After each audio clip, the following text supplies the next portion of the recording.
Saludo a todos los oyentes de Radio María. Un día más, con la gracia del Señor, proseguimos el comentario del Catecismo de nuestra Madre la Iglesia.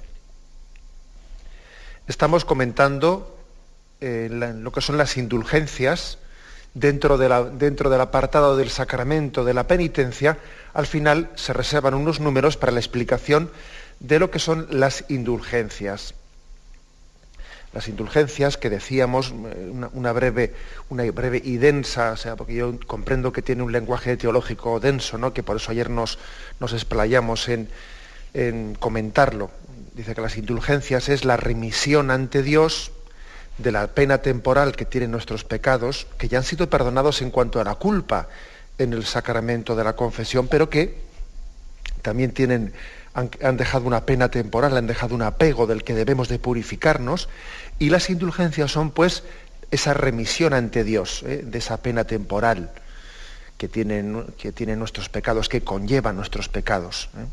Cumpliendo unas condiciones determinadas, pues la Iglesia pues pide una determinada condición, que puede ser la de hacer una obra de caridad, puede ser la de hacer unos ejercicios espirituales, una peregrinación, vivir una determinada fiesta litúrgica, y entonces lo pide en unas determinadas condiciones, ¿no? Pues uniéndose a las intenciones del Papa, rezando por él, comulgando ese día, habiéndose confesado una semana antes o después. Por cierto, que ayer un oyente me preguntaba si era 15 días antes o después, o si era una semana antes o después. Ya lo he consultado y es una semana antes o después.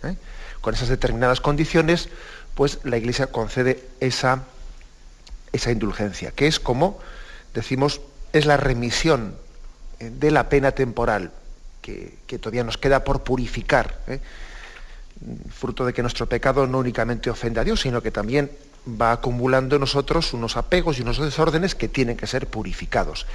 Esa purificación tiene lugar pues en una vida cristiana santa, una vida cristiana entregada. Uno se va purificando en la vivencia de su trabajo ofrecido al Señor, en la vivencia de su oración profunda, de la recepción de los sacramentos bien hecha, de sus obras de caridad, de la aceptación de las cruces de su vida. O sea, ahí se va purificando. Pero decíamos que aparte de esos ejercicios propios que por virtud uno va haciendo en la vida y que le van purificando, aparte de eso, Dios en su misericordia, todavía de la sobreabundancia de esos tesoros de gracia, en los cuales la Iglesia administra, también ofrece unas indulgencias que son, decíamos, como una especie de complemento de gracia para que eso que nosotros no hemos purificado todavía suficientemente, pues por ganar esa indulgencia, pues uno pues pueda completarlo. Esa era un poco la explicación que dimos ayer. Y ahora, a partir del punto 1474, aquí se quiere fundamentar mejor teológicamente de dónde viene esto de las indulgencias plenarias, ¿no? En qué se sustenta, etc. Y aquí hay un apartado que dice en la comunión de los santos. O sea, para entender esto de las indulgencias hay que entender que esto está basado en la comunión de los santos. Vamos a verlo. Aquí hay 4 puntos reservados a aclarar y a explicar esto. El punto 1474 dice: el cristiano que quiere purificarse de su pecado y santificarse con ayuda de la gracia de Dios no se encuentra solo. La vida, y aquí ahora viene una cita de su santidad Pablo VI, de una constitución apostólica Indulgentiarum Doctrina, que es en la que Pablo VI expresó la doctrina católica sobre las indulgencias, ¿no? Y dice: la vida de cada uno de los hijos de Dios está ligada de una manera admirable en Cristo y por Cristo con la vida de los otros hermanos cristianos, en la unidad sobrenatural del cuerpo místico de Cristo, como en una persona mística. Es que esto es muy importante. Si no se parte de aquí lo de las indulgencias, pues suena a músicas celestiales en el peor sentido, en el sentido irónico de la palabra. O sea, es decir, suena a cuentos chinos, no suena a decir, bueno, ¿y qué tendrá que ver lo que hayan hecho otros santos o lo que conmigo, ¿no? O sea, claro, ¿qué es eso de que la Iglesia administra los tesoros de gracia que Cristo y todos los santos unidos a Él han obtenido? ¿Qué es eso? Claro, es que, ojo, Uno de los problemas que tenemos para entender esta doctrina es nuestra conciencia, que no me cansaré nunca de decirlo, nuestra conciencia individualista, que tenemos una tendencia individualista tremenda, que somos mucho más cabras que ovejas, ¿sabéis?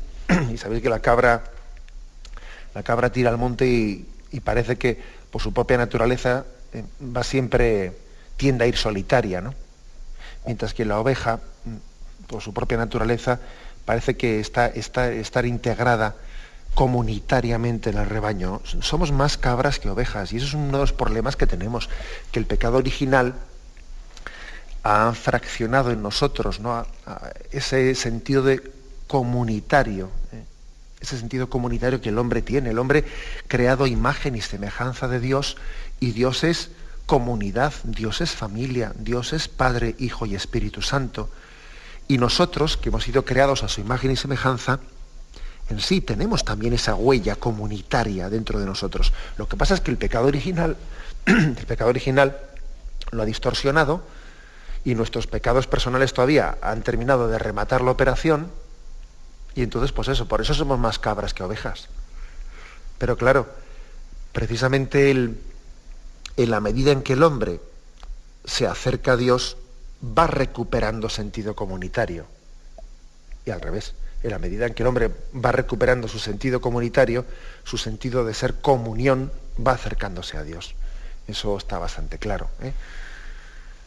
Acordaros de ese episodio famoso de los discípulos de Maús. Lo primero que hacen ellos, en la medida en que pierden su esperanza en Cristo, es abandonar la comunidad de Jerusalén y se marchan decepcionados, ¿no? Y sin embargo, lo primero que hacen después de que se han encontrado con Cristo y después que se han dado cuenta que Él ha salido a su camino y que ha enardecido su corazón, que ha recuperado, ¿no?, su esperanza, lo primero que hacen después de haberse encontrado con Cristo es volver corriendo a la comunidad de Jerusalén que habían abandonado. O sea que el sentido comunitario uno lo recupera en la medida en que va permitiendo que Cristo vaya sanando las huellas que el pecado ha dejado en nosotros.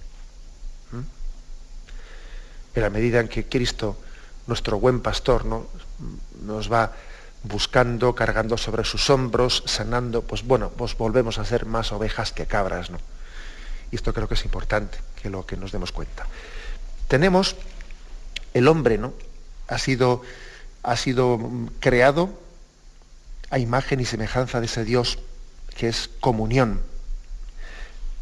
Pero es que además, en toda la historia de la redención, en toda la historia de la salvación, Dios siempre ha dado pasos de comunión, es decir, de salvarnos en comunión, de buscar un pueblo, buscar el pueblo de Israel y formar ese pueblo, convocarlo porque estaba disperso y hacer de nosotros un pueblo. Vosotros seréis mi pueblo, yo seré vuestro Dios. Y luego funda su iglesia sobre los 12 apóstoles, imagen de las 12 tribus de Israel. Y está continuamente hablando de ese colegio apostólico y habla de esas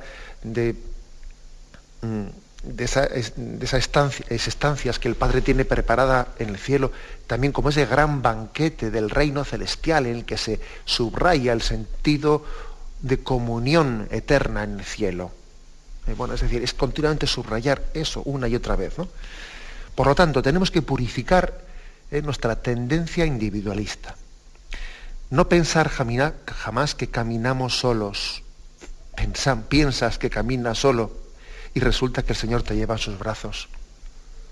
¿Será posible? ¿Será posible que nos pensamos, ¿no?, que somos los únicos protagonistas de nuestra vida y resulta que el Señor nos lleva en brazos? Esto debemos de pensarlo y purificarlo una y otra vez, ¿no? Purificar esa incapacidad de comprensión que tenemos. Quizás hayáis oído pues, una pequeña narración, ¿no?, que se cuenta un poco para subrayar esto, esa que dice las dos huellas en la arena. Un pequeño cuento, narración, que subraya este aspecto. Dice así: una noche tuve un sueño. Soñé que estaba caminando por la playa con el Señor y a través del cielo pasaban escenas de mi vida que yo iba contemplando. Por cada escena que pasaba, percibí que quedaban dos pares de pisadas en la arena. Uno era el mío y otro era el del Señor. Cuando pasó la última escena de mi vida delante de nosotros, miré hacia atrás y noté que algunas veces en el camino de mi vida no había dos pares de huellas, ¿no?, sino que daba un solo par de pisadas en la arena. Noté también que eso sucedía en los momentos más difíciles y angustiosos de mi vida. Eso realmente me perturbó y pregunté entonces al Señor: Señor, tú me dijiste que cuando decidí seguirte estarías siempre conmigo durante todo el camino, pero en los peores momentos de mi vida había solo un par de pisadas. No comprendo por qué tú me dejaste en las horas en las que yo más te necesitaba. Y el Señor me respondió: mi querido hijo, yo te amo y jamás te abandonaría en los momentos de sufrimiento. Cuando viste en la arena solo un par de pisadas, fue justamente allí donde yo te cargué en mis brazos. Bueno, pues es una narración que subraya mucho eso de que no caminamos solos, ¿no? Te piensas que caminas solos si Él te lleva en sus brazos, ¿no? Y además, una de las imágenes más fuertes que la teología misma de San Pablo, o sea, no ya la elaboración posterior, sino que las mismas cartas de San Pablo recogen y expresan, es la de entender la Iglesia como el cuerpo místico de Cristo. Formamos un cuerpo. Fíjate hasta qué punto estamos unidos, que ya no es que la imagen más correcta sea esta, de que te llevó en sus brazos. Esa imagen se queda corta. Esta imagen se queda corta porque el cuerpo místico es una imagen más atrevida todavía. No es que Él te lleve en sus brazos, es que formas parte de su cuerpo. Él es la cabeza de ese cuerpo y cada uno de nosotros formamos una parte, pues unos serán los brazos, otros serán sus pies, otros serán... Todavía se queda corta esta imagen de este cuento que hemos narrado. Formamos un cuerpo místico y ese cuerpo místico se subraya mucho en esa imagen del cuerpo místico, pues que por nuestras venas corre la misma sangre que alimenta a nuestros hermanos. Esa sangre que corre por las manos, que corre por cualquier parte otra del cuerpo, ha sido bombeada por el mismo corazón y llega a todos los miembros. Y si un miembro sufre, los demás miembros sufren con él. Nadie dice, mi riñón está enfermo, sino que dice, estoy enfermo yo. Nadie dice, pues mi cabeza está muy contenta, sino dice, estoy contento yo. Fijaros hasta qué punto hay unión, ¿no?, en el cuerpo místico de Cristo, que no cabe decir, vamos, le tomaríamos por loco de la colina a alguien que dijese eso de que mi cabeza está contenta, estoy contento yo. Estoy enfermo yo, no es que esté enfermo mi riñón. O sea, a todo, al cuerpo místico, ¿no?, afecta el bien y el mal que los demás miembros pues están sufriendo y están infligiendo además a los demás. O sea, es así, ¿no? La imagen del cuerpo místico pues subraya mucho el sentido comunitario. Dios nos ha creado para que caminemos juntos. Y ese sentido comunitario, como vamos a verlo ahora, ¿no?, pues es el que fundamenta, el que sostiene la doctrina de las indulgencias. Tenemos un momento de las indulgencias. En el punto 1474 se subrayaba, ¿no?, como hemos leído, la importancia de entender que todos formamos partes de ese cuerpo místico de Jesucristo y que el bien de un miembro afecta a los demás bienes y el mal de otro miembro afecta a los demás. Estamos en esa especie de misterio de los vasos comunicantes, ¿no?, que tenemos todos unidos en Cristo. Y dice el punto 1475, en la comunión de los santos, por consiguiente, existe entre los fieles, tanto entre quienes ya son bienaventurados como entre los que espían en el purgatorio o los que peregrinan todavía en la tierra, un constante vínculo de amor y un abundante intercambio de todos los bienes. En este intercambio admirable, la santidad de uno aprovecha a la de los otros, más allá del daño que el pecado de uno pueda causar a los demás. Así el recurso a la comunión de los santos permite al pecador contrito estar antes y más eficazmente purificado de las penas del pecado. Bueno, afirmaciones aquí importantes. Existe, por lo tanto, entre la iglesia del cielo, entre la iglesia del purgatorio y entre la iglesia de esta tierra, ojo, iglesia del cielo, iglesia del purgatorio, que también las almas de purgatorio son parte de nuestra iglesia. Parece que lo de la iglesia del cielo, eso no nos causa, no nos chirría al oído, ¿no? Pero cuando hablamos de la iglesia del purgatorio, pero también los del purgatorio forman parte de la iglesia, por supuesto. Son parte de nuestros hermanos, ¿eh? No pensemos nunca que el purgatorio es una especie como infierno, de infierno en pequeño. No, porque el purgatorio es un estado de buena esperanza, donde existe la virtud de la esperanza. Porque nuestros hermanos que están purificándose, que están purgándose, tienen la firme esperanza de llegar a ver a Dios, y una esperanza cierta. Ellos forman parte de la iglesia. Entonces existe un misterio de comunión entre nuestros hermanos del cielo, nuestros hermanos del purgatorio y los que peregrinamos aquí en esta vida. Hay un constante vínculo de amor y un intercambio de todo tipo de bienes, dice aquí. Claro, es que nosotros somos capaces, ¿no?, de plantear las cosas totalmente de tejas para abajo. Y es que eso es peligrosísimo, ¿eh? Es que es súper pobre que planteemos nuestra cosmovisión religiosa, ¿no?, de tejas para abajo. Ojo, fijaros cómo cuando vamos a visitar pues, ciertas obras de arte, ¿no?, y es impresionante pues, ver cómo los autores sagrados, ¿no?, pues de aquellos siglos, pues, de esas representaciones pues del gótico, del barroco, etcétera, siempre representaban en las cúpulas la iglesia celestial.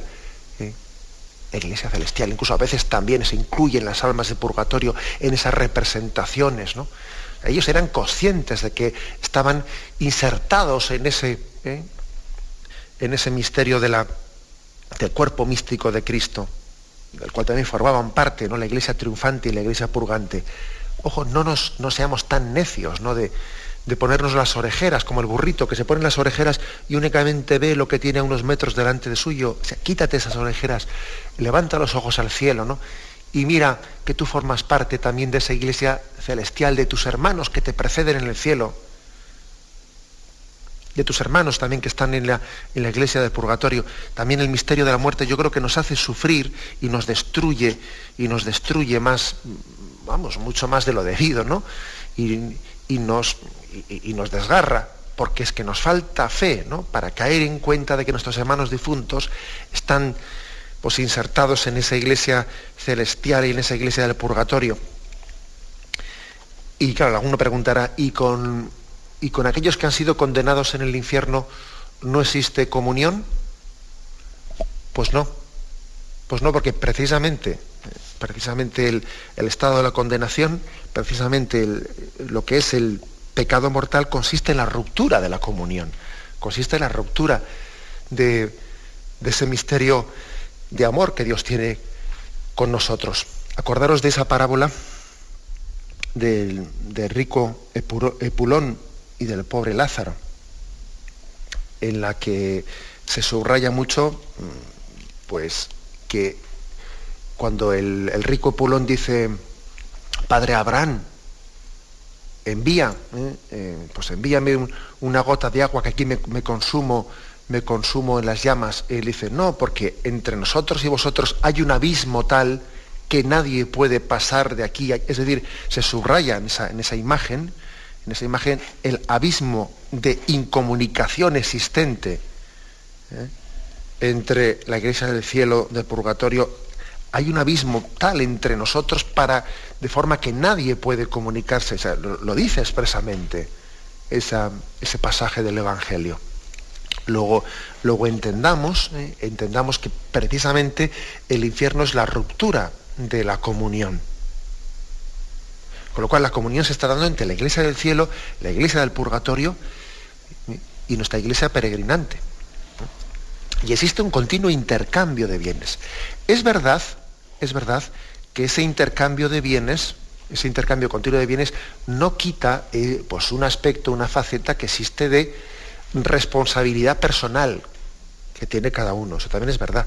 Por ejemplo, también hay otros pasajes en el Evangelio en los que se subraya, por ejemplo, lo de las 10 vírgenes. Había 5 vírgenes necias y 5 sensatas. Y las necias pues no cuidaron que su lámpara tuviese el aceite suficiente. Se durmieron allí, no estuvieron en vela esperando la llegada del esposo. Cuando llegó el esposo, entraron y ellas dijeron, las necias a las sensatas, dadnos de vuestro aceite. Y entonces ellas dijeron, no, que por si acaso no hay suficiente para vosotras y nosotras, id vosotras a buscar aceite. Entonces ahí también se subraya que hay un aspecto en la vida que es incomunicable, es decir, hay cosas que Dios te las va a pedir a ti y no vale el que tú eches la pelota diciendo, bueno, pues yo no rezo, yo no hago obras de caridad, no tal, no cual, pero ya habrá dentro del cuerpo místico otros que lo hagan por mí. No, es decir, pues no. También es verdad que en la Sagrada Escritura hay suficientes textos como para subrayar que hay también una respuesta personal por tu parte que no cabe escaquearse de ella, perdón por la expresión, no cabe dispensarse de ella, pues porque ya como formamos parte del cuerpo místico de Cristo, pues ya habrá otros que recen, ya habrá otros que hagan caridad. No vale hacer ese recurso al cuerpo místico para dispensarse de la respuesta personal que yo tengo que dar, porque fijaros ese pasaje que os he comentado, en el que las vírgenes sensatas dicen, yo no puedo darte de mi lámpara de aceite al tuyo, eres tú el que tienes que... Eso se queda claramente subrayado. Ahora, hay otra dimensión en la que, sin embargo, se subraya que de la abundancia de unos bebemos los otros. Entonces dice uno, bueno, ¿y cómo se conjugan las dos cosas, no? ¿Hasta qué punto los bienes de gracia pueden ser comunicados de unos a otros, de las almas del cielo y del purgatorio hacia nosotros, y hasta qué punto tiene que ser personalmente uno mismo el que, pues mire, nosotros, como podemos imaginar, lo que hacemos es afirmar las dos cosas, porque las dos cosas forman parte, ¿no?, de la revelación. Afirmar que tú tienes que dar una respuesta personal y que no cabe decir que otros recen o se sacrifiquen o que hagan caridad por mí, que yo no lo voy a hacer, no vale. Pero también hay que afirmar lo otro, que Dios nos ha puesto como hermanos en el camino, y que dice también, ¿no?, nuestra fe católica, decía su santidad Pío XII, misterio es el que haya muchas almas que se condenen porque no haya quien rece por ellos. Eso lo dice su santidad Pío XII, y también forma parte de la doctrina común de la Iglesia, que es que uno tenemos que rezar por los otros. Fijaros lo que decía también en las revelaciones de Fátima, ¿no?, aprobadas por la Iglesia. Y si están aprobadas por la Iglesia es porque en el fondo no hacen sino confirmar lo que es doctrina nuestra. También allí la Virgen María en Fátima pidió que nos rezásemos por el otro, por la salvación de los otros. ¿Cómo conjugar, pues, el que tú tienes tu responsabilidad particular y además, por otra parte, sin embargo, Dios nos ha puesto en una especie de vasos comunicantes de lo que uno haga sirve para la salvación del otro? ¿Cómo conjugar eso? Eso a nosotros no nos toca conjugarlo. Eso es cosa de Dios. Nosotros ese misterio se nos escapa. Nosotros no somos quienes para jugar a las matemáticas aquí en las cosas de la gracia y pretender hacer aquí una tabla. No, hasta aquí esto, ¿no? Y a partir de aquí, no, eso nosotros no podemos cuantificar los bienes de gracia. Eso queda en manos de Dios, que es un misterio que nos supera. Lo único que hacemos es afirmar los dos aspectos. Y hay que afirmar los dos. Y sería desequilibrado pues quedarse en uno, quedarse pues subrayando únicamente la dimensión individual, ¿no?, que aquí cada uno es el que se salva por libre y todo depende de lo que tú hagas, y entonces no, eso sería un voluntarismo y un sentido individualista insufrible, ¿no?, y vamos, inaceptable. Y también sería caer en una especie de comunitarismo, ¿no?, en el fondo, pues irresponsable, pues es decir, no, si no importa, si total como ya habrá quien rece por mí y ya habrá quien haga caridad por mí, yo pues sería, como os podéis imaginar, recurrir al argumento de la comunión de los santos para justificar mi indolencia y mi falta de respuesta a la gracia de Dios, que ya es el colmo, ¿eh? Ya es el colmo, recurrir a las cosas santas para justificarme yo de mi falta de entrega y amor. Nosotros no, lo que tenemos que hacer es afirmar los dos aspectos, entregarnos plenamente a ellos, a mi respuesta, a esa respuesta que debo de dar yo personalmente, pero al mismo tiempo debo de dar yo personalmente, pero asistido, apoyado, pues en esa gracia que se me da y se me ofrece a través de la comunión del cuerpo místico de Cristo. Bien, tenemos un momento de reflexión y continuamos. Estamos explicando dentro de este programa de Radio María, de comentario del Catecismo de nuestra Iglesia, de nuestra Madre Iglesia, estamos explicando la parte referida a las indulgencias, uno de esos temas que tenemos un tanto en el olvido, uno de esos temas que parece que lo hemos dejado a veces aparcado casi como un libro hermoso, pero que se deja en una biblioteca y que va cogiendo polvo, y a base de no hablar de él, pues claro, va pasando el tiempo y las cosas que no se predican, pues un largo silencio sobre aspectos de nuestra fe casi se acaba convirtiendo en una negación de la fe. Claro, no es que se niegue, pero es que se olvida, y entonces tenemos que volver a afirmar nuestra fe. Ya sabemos que este no es el núcleo, el núcleo de nuestra fe católica, que el núcleo de nuestra fe católica es el misterio de la redención, de la muerte y resurrección de Jesucristo. Bien, ya sabemos que esto no es el centro, pero el hecho de que no sea el centro no quiere decir que no haya que hablar de ello. Y hay que tener mucho cuidado de dejar en el olvido ciertos aspectos de nuestra fe que son tesoros de gracia. Porque, como decía, un silencio prolongado en la predicación nuestra a veces se acaba después traduciendo casi como en un oscurecimiento de la fe, casi como si fuese una negación. Bueno, pues por ello estamos insistiendo en ello.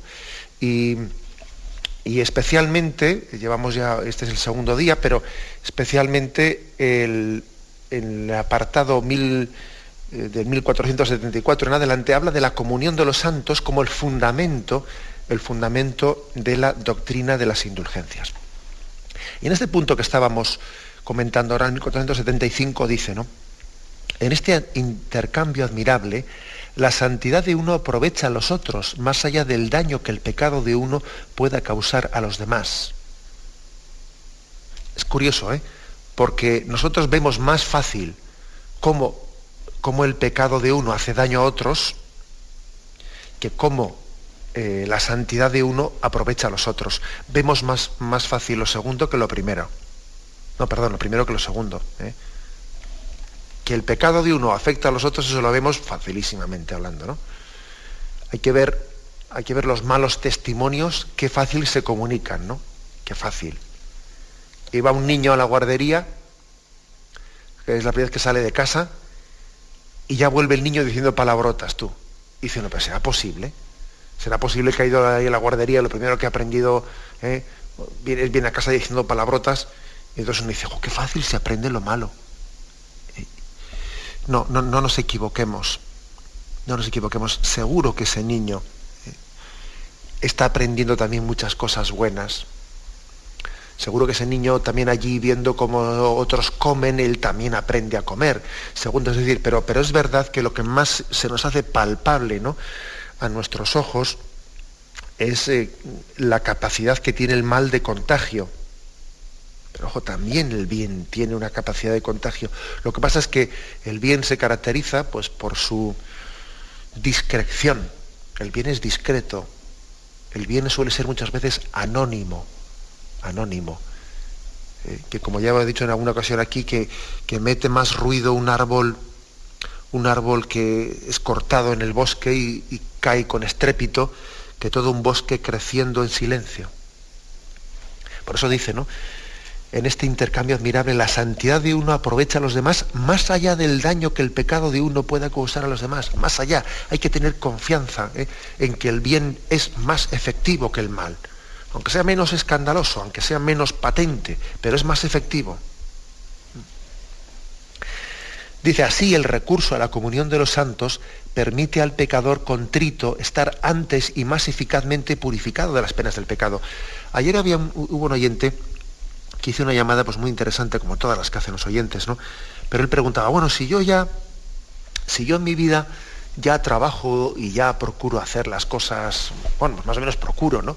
Hacer las cosas correctamente, intentar pues que mi trabajo sea ofrecido y intentar vivir la vida de familia y, no sé, las obras de caridad, la oración, tal. Con eso ya no estoy haciendo lo que tengo que hacer y ya no es suficiente para purificarme de mis pecados, de la pena temporal del pecado, del desorden que el pecado ha dejado en mí, sin tener que además recurrir a las indulgencias, ¿no? La pregunta pues era muy interesante. Y yo creo que la respuesta correcta es esta, es decir, por supuesto, por supuesto que lo que él está haciendo es el camino correcto, pero sin embargo el recurso a la comunión de los santos a través de las indulgencias permite al pecador todavía acelerar ese proceso, ¿no? Caer en cuenta todavía le subraya mucho más que es un don, una gracia inmerecida, o sea, le subraya mucho más el recurso a la indulgencia, que todo es don, todo es gracia. Quiere decir que ese trabajo, ese trabajo que le está haciendo purificador, esa oración, esas obras de caridad, esas obras que son ejercicios de virtudes suyas, pues no sean gracia. Por supuesto que son gracia, pero ahí se subraya en ese hacer suyo, está mucho más subrayado su participación activa, la parte suya de colaboración, ¿eh? Pero cuando uno va y la Iglesia le ofrece, pues lucrarse, ¿no? O beneficiarse, que la palabra lucrarse es un poco beneficiarse de las indulgencias, pues bien sea una indulgencia plenaria, pues por un acto que claro, que mucho esfuerzo no cuesta, ¿eh? Pues por ejemplo en una determinada fiesta recibir esa indulgencia plenaria o hacer unos ejercicios espirituales o tal, ¿no? Y dice, bueno, y la Iglesia te concede la indulgencia plenaria. Y es como si en ese momento quedases perfectamente purificado de tus pecados. Y uno dice, joder, pero esto es demasiado fácil, ¿no? O sea que yo en mi vida diaria estoy ahí intentando luchar, pues ofrecer mi trabajo, mis sacrificios, aceptar las cruces de la vida para purificarme. Y ahora resulta, para obtener esa purificación, ¿no? Y ahora resulta que de una manera tan sencilla, se me ofrece una indulgencia plenaria para que quede limpio del todo, pero esto es un poquito demasiado fácil, ¿no? Ojo, que no nos olvidemos de aquel famoso pasaje de Naamán el sirio, ¿os acordáis? Aquel hombre leproso que había sido invitado por el profeta a venir y a bañarse en el río para quedar purificado. Y él dice, pero ¿qué pasa? Que si no tengo yo en mi tierra el Éufrates y el Tigris y aquí vengo a este riachuelo, ¿qué pasa? Que por limpiarme aquí, por bañarme 7 veces, por esa tontería voy a quedar yo limpio ya. Y le parecía demasiado fácil para ser verdad. A Naamán el sirio le parecía que lo que el profeta le decía, bueno, esto es demasiado fácil, ¿no? Pero hombre, estoy yo ahí currándomelo, estoy ahí consultando un montón de médicos para ver cómo se me sana esta lepra, he puesto en medio un montón de remedios complicadísimos, ha habido gente que me ha traído recetas de un montón de plantas y de cosas para purificarme, y ahora yo me voy a quedar limpio por meterme en tu riachuelo, eso que es una porquería de río. Es que a veces nos cuesta entender que esos esfuerzos que hacemos en la vida, por mucho que nos cuesten mucho, son también gracia de Dios. A veces nos cuesta entender que todo es gracia, todo es don. Eso que dice la Sagrada Escritura, ¿no? Dios lo da a sus amigos mientras duermen. Claro, si el Señor no construye la casa, en vano se cansan los albañiles. Si el Señor no guarda la ciudad, en vano vigilan los centinelas. Es inútil que madruguéis, que veléis hasta muy tarde, que comáis el pan de vuestros sudores. Dios lo da a sus amigos mientras duermen. Es un salmo que está subrayando que, ojo, ¿no? Ojo con pensar que los esfuerzos que hacemos de purificación y tal y cual, al final es por mi fuerza de voluntad, por mi sacrificio, por voluntarismo, por confianza en mis fuerzas, ¿no? Que yo he sido capaz de purificarme. Oiga, mire usted, usted podría tirarse toda la eternidad, ¿no? Dando vueltas a la noria y sudándolo, que si usted no llega a entender que la salvación es una gracia de Dios, es una gracia de Dios, su esfuerzo todavía lo que le va a hacer cada vez es más soberbio. Porque usted todavía está confiando más en sus fuerzas. El esfuerzo, cuando no se entiende que es una gracia de Dios, también el que yo pueda sacrificarme, el que yo pueda hacer unos actos de penitencia, cuando no se entiende como una gracia de Dios, sino que parece que es pues que yo quiero como comprar esa gracia o sentirme digno de esa gracia porque yo me he hecho merecedor de ella por mi esfuerzo, etcétera. Cuando se plantea así, Dios mío, usted casi más vale que no se esfuerce y que lo deje usted, porque se está usted haciendo más soberbio por su voluntarismo. Por tanto, por supuesto, ¿no?, que las obras de penitencia de nuestra vida pues nos purifican, etcétera. Pero ojo, esas obras de penitencia de nuestra vida son un don, son una gracia de Dios. Y el que en momentos determinados la Iglesia nos ofrezca una indulgencia plenaria, primero viene a complementar todas esas imperfecciones que tenemos muchas imperfecciones que nos dificultan completar bien el proceso de purificación, porque las cosas no siempre las hacemos bien. Porque además a veces según nos estamos purificando, por un lado nos purificamos y por el otro nos vamos manchando, que es así. Y además subraya mucho que todo es don, todo es gracia. Abre la boca que te la llene, dice el Salmo también. Es un subrayar que la salvación es un don gratuito, y por eso nosotros también, sin contraponerlo, ¿no?, sin contraponer a ese, pues a los esfuerzos, ¿no?, a los esfuerzos que cada uno de nosotros tenemos que hacer, asistidos por la gracia de Dios en las obras de penitencia en nuestra vida, sin contraponer a eso, sino sumando, no restando, sumándolo, también recurrimos a las indulgencias, porque son un espaldarazo que perfeccionan, que completan pues ese camino de purificación que todos nosotros llevamos adelante. Bien, lo dejamos aquí. Me despido con la bendición de Dios Todopoderoso, Padre, Hijo y Espíritu Santo, descienda sobre vosotros. Alabado sea Jesucristo.